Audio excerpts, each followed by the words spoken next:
Atenção! Começa agora uma teleaula de História do Ensino Médio. Você vai assistir a teleaula de número 22. Bons estudos!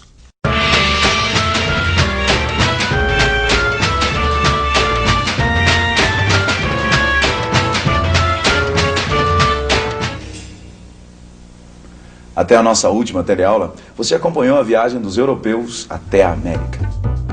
Vamos examinar o processo de ocupação das terras americanas pelos europeus. Como conviver com os povos nativos. Como explorar as riquezas das novas terras. Como transformar as novas terras em colônias europeias. Bom, nós vamos começar a responder essas perguntas na teleaula de hoje, examinando as soluções que o Estado português encontrou para iniciar o processo de colonização da América Portuguesa. Resumindo, a partir de hoje, nós vamos acompanhar os desafios que os europeus enfrentaram e que fazem parte da nossa história. Então, vamos lá?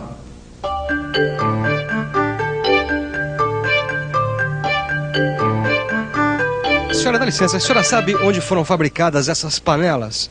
Bem, parte foi fabricada no Espírito Santo, parte na Vitória da Conquista e outra parte em São Paulo. Amigo, você sabe onde é que foram fabricados esses aparelhos eletrônicos? Rapaz, eles dizem quem foi no Japão, na Coreia. Só eles podem afirmar pra nós, porque eu mesmo não sei. A gente compra lá, o que marca no fundo do aparelho é isso. Olha, elas vêm de fora, eu sei que elas vêm de fora e elas são pintadas aqui.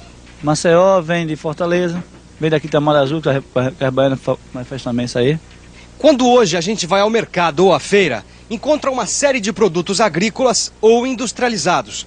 A maioria desses produtos é produzida aqui, no Brasil.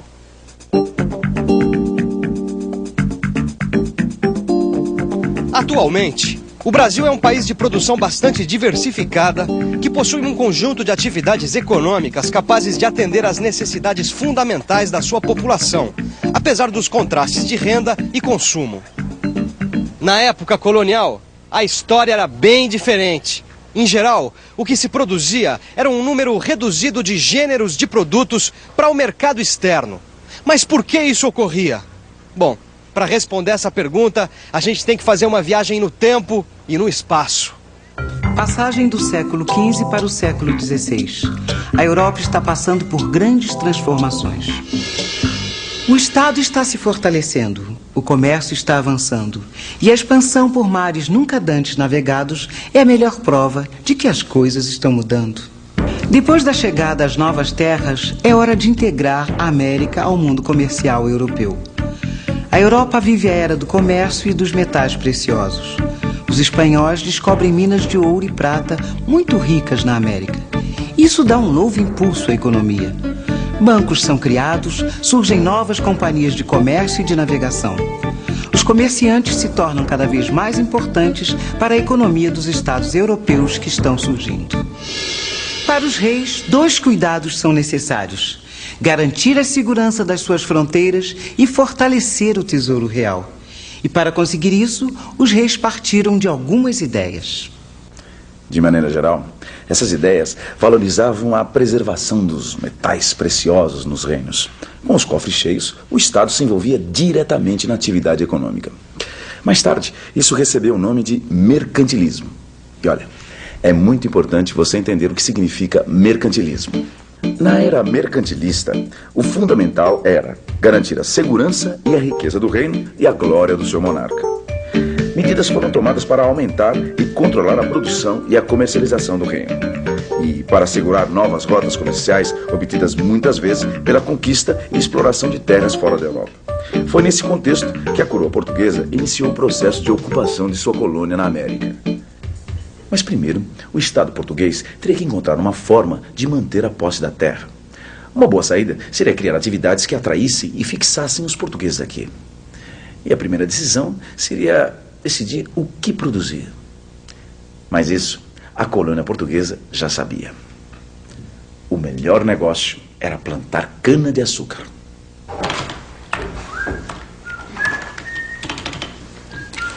Ô Vicente, escuta uma coisa. Fala. De onde veio essa ideia de cultivar cana-de-açúcar no Brasil? Ah, isso aí é simples, Gil. Dá uma olhada nesse mapa aqui, ó. Okay. Tá vendo essa região aqui, ó? Tô. Aqui é o arquipélago da Madeira, que era uma outra colônia europeia. E você já deve estar adivinhando de que país era essa colônia. De Portugal. Acertou. Agora, adivinha o que os portugueses plantavam com sucesso aqui nessa região? Cana-de-açúcar. Exatamente. Por isso a coroa portuguesa resolveu repetir a fórmula aqui na América. Entendeu? Era um modelo de exploração que já tinha dado certo lá. Olha só, a coroa distribuía as terras, as chamadas sesmarias, aos particulares. Quem recebia as terras era responsável pela produção. A produção era feita nos engenhos de cana-de-açúcar. Os comerciantes e os banqueiros financiavam e distribuíam a produção.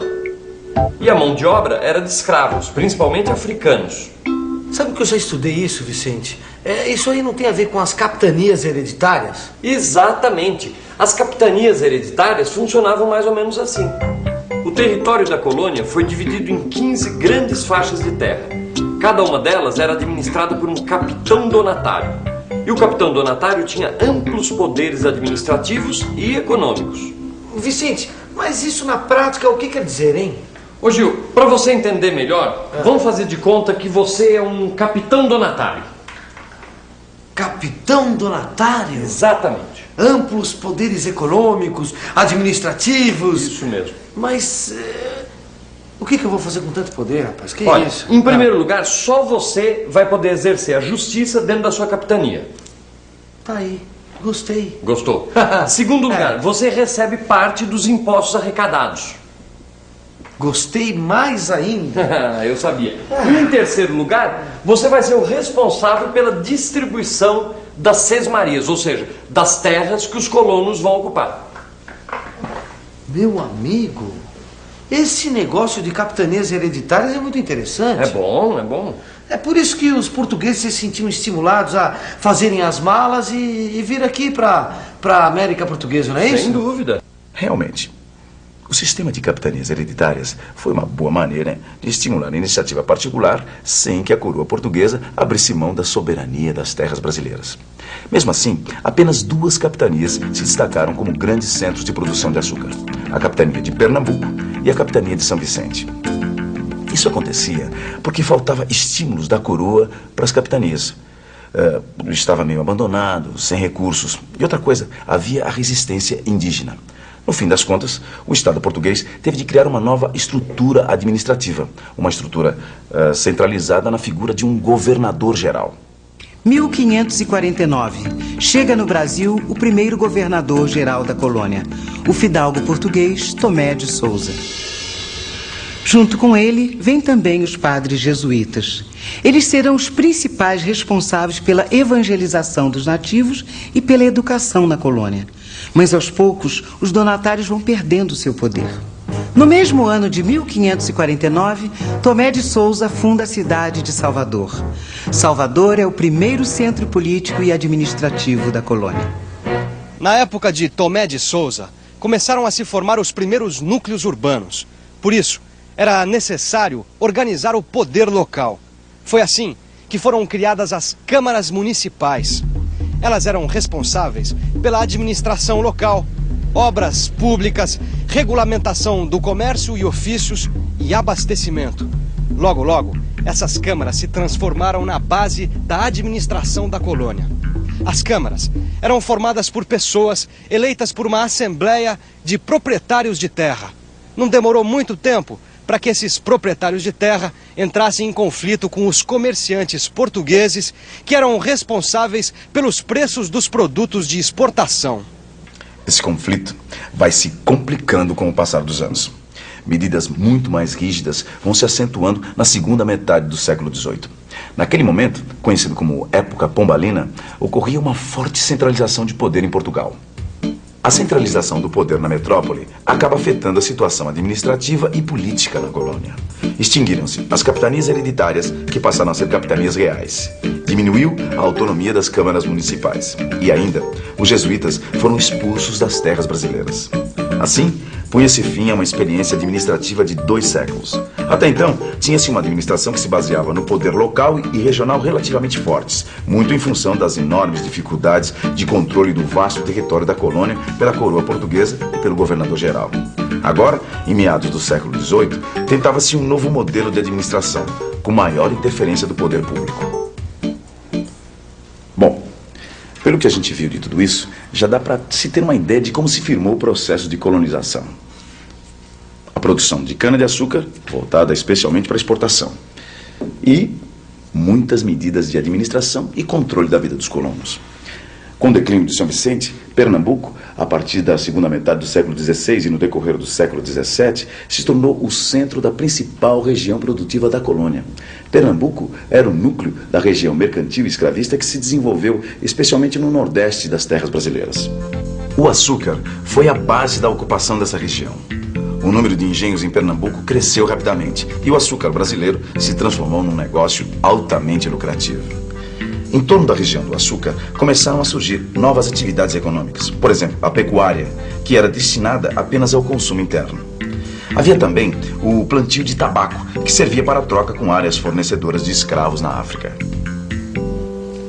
Os portugueses foram tomando conta das terras brasileiras e iam ficando cada vez mais ricos com os lucros e os impostos. Finalmente, a colônia começava a ser um bom negócio para a coroa portuguesa. O sucesso da política mercantilista de Portugal deu origem ao aparecimento de novas leis que obrigavam os produtores da colônia a venderem seus produtos a apenas comerciantes com permissão da coroa. Era o início da prática monopolista de comércio. A gente vai ver melhor como isso se concretizou nas nossas próximas teleaulas. Por enquanto, você fica com a revisão. E atenção, se liga aí que é hora da revisão.